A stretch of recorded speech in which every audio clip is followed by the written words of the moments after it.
Hi, my name is Wilson Pun. I'm a real estate attorney in New York, and I've been practicing for over 10 years now, and I'm here to help. So just an adding question for mortgage contingency. Sometimes the seller very much prefer an offer without mortgage contingency. This was where I find myself in a situation like that before. In a situation like this, what would you say to your clients in terms of should you give up a mortgage contingency or not? Whether or not you submit an offer with a mortgage contingency comes down to, it's almost like a business decision. It's how confident you are in the fact that you will get financing. So for example, in our previous episode, we discussed the members of your team, one member being the loan officer. Now, if you've spoken with a loan officer, with a lender before you went ahead and found this property, before you made your offer, you will know, for example, how much your pre-approval is going to be up for an X dollar amount. If you buy, the pre-approval will generally say, look, we understand you're looking to buy this category of home, 3-bed, 2-bath, let's say, in this general neighborhood. And if you find a home and you make an offer on a home that fits this category, the bank is pre-approving that it will likely commit to lend you this amount of money, let's say like $500,000, as long as you find a home that matches those conditions. So then your risk becomes, that the lender will lend you $500,000. So do you want to waive your right to get a mortgage contingency when you apply? Where are the risks there? So the risks are, the biggest risk I would name a couple is one, between the time of you getting the contract accepted and between the time of your closing, either you or your spouse on the underwriting for loan approval lose your job. If you lose your job, the loan probably won't close with that, and then you'll find yourself now risking your down payment if you're not able to come up with the amount that the bank would have given you. So that's risk number one. Risk number two, for example, would be if you are overpaying for the home. The lenders typically would do their own appraisal. So let's say now you offered $1 million or $1.2 million, let's say, on a home, and your offer was accepted, but the home appraisal comes back. They saw that similar homes, like we talked about earlier, only sold for $900,000 in the neighborhood, but you're offering to pay 1.2. So the bank will have to perhaps lower the loan amount they're willing to lend you, or they might not even be able to lend to you at all. So you'd have to be able to cover that difference in what you are offering to purchase that home for versus on what the bank is appraising the property for. So those I would consider the two biggest risks.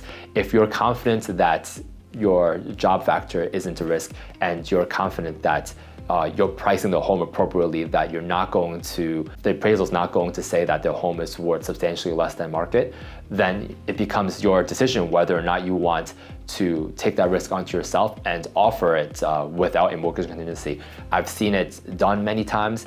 There's always going to be that risk whether or not one of those issues will come up. But if you're okay with that risk, or you find that risk to be very unlikely, then by all means, if you want to make your offer more competitive, then go ahead. So what about negotiating the offer? Right, so when you're negotiating the offer, it definitely does help to know whether or not you're in a buyer's market or seller's market. And one typical sign there is, for example, where in the annual home cycle market you are. So one driver of that is looking at the school year. So for example, kids will start school late August, early September, and if they're looking for a good school district, they need to ensure that they have enough time to be able to enter into a contract for the property and finally close and move into the property in time to register their children for school. So we're talking about late winter, early spring is when a lot more houses come onto the market in anticipation for that process to end and sort of taper down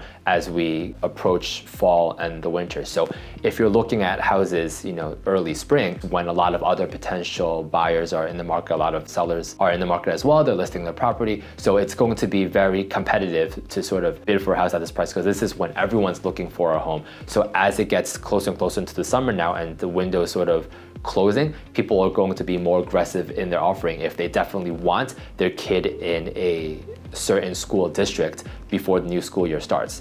So on the other end of that is once the school year has started and the housing market sort of slows down a bit, we're talking about going into the winter. So mid-September, early October and onwards, that's when, a lot of buyers have already found their home for that year. There's not as much interest. So any homes that have remained on the market for the past 3, 4, 5, 6 months are now willing to, because they haven't been able to sell their home, instead of waiting a full year for this cycle sort of to pick back up, they're willing to either take a price cut, or they're willing to work with a potential purchaser more to sort of get their home sold if they do want it to sell instead of waiting for the next cycle. What about the bidding war?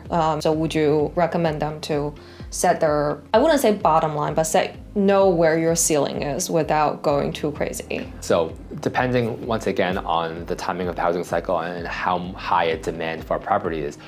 For example, I recently had a client who went to an open house this past weekend, and I was talking with them, and the timing-wise, they went to the open house. As soon as they got there, it was a 2-hour open house. There was close to 10 other parties already there at this property. And of these 10 other properties, as he was talking to his agent, he found out that the listing agent required the offer be submitted by 7 p.m. that same night. So this was for a 12:30 to 2:30 open house, 2-hour stretch. Over 10 parties showed up with offers that needed to be in 5 hours later by 7:30. And nearly every single one of the parties that attended this open house had submitted offers way in excess of the asking price. So at that time, there's no real way to know what other competitors will bid, but know that if a property is set to a certain asking price and there are multiple parties showing up to an open house with final offers being required by later that day, likely that's the listing agent having very high confidence that multiple parties will submit an offer well and over of ask also. So your consideration needs to be whether or not you're willing to pay ask, or if you're willing to pay over ask to make yourself more competitive, make sure it fits all your other criteria we talked about, whether it's going to appraise well if you're getting financing. If you can afford all cash, then go ahead. If you want to, pay over ask, try and stand out more. But there's always considerations that you want to take into account when deciding how much you want to bid. But do definitely set a limit threshold for yourself. Just because another party is in the circumstance to pay X dollars over what the asking price is doesn't mean you need to enter a bidding war just because you want to get that property. There's always other houses that come on the market, and there's always time to find a new one.